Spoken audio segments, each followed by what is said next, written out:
Hey everybody, it's Zach from My Shire Farm, and I've got two really big announcements, so hang in there with me. First, I've been in talks with the post office constantly, and I just got news today that it is confirmed they will not be shutting down at all. Everything, all services are a complete go at the post office, so eggs and live birds, we are good to go. So if you've ordered from us, we are on our way to deliver them as fast as they lay.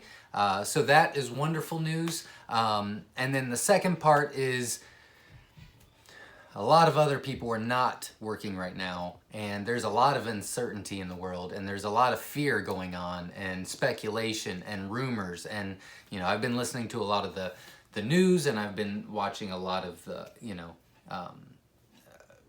interviews that's going on, and I've seen a lot of the posts on Facebook, and I think we're going to get through this just fine, and I think we're going to get through this a lot faster than what everybody's thinking.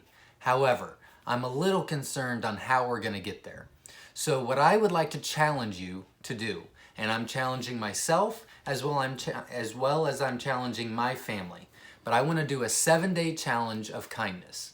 Every day, I want us to go out of our way to do something else for someone else.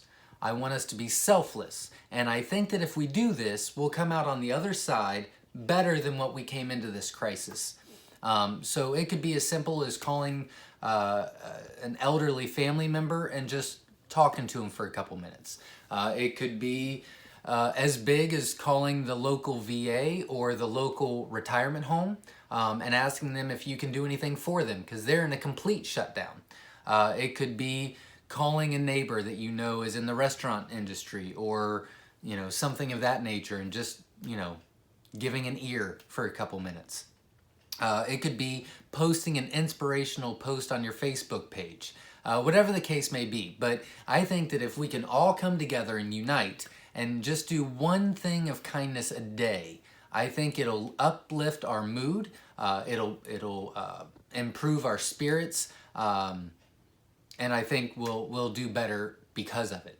So I challenge you, if you are going to do it, I would love for you to inspire others and comment on this post what you did for the day, and hopefully other people will see it, get ideas, or get inspired to do it themselves. But I would love for a bunch of us to show acts of kindness. So those are the two announcements I've got. I hope you all stay safe, and we'll talk to you soon. Thanks, guys.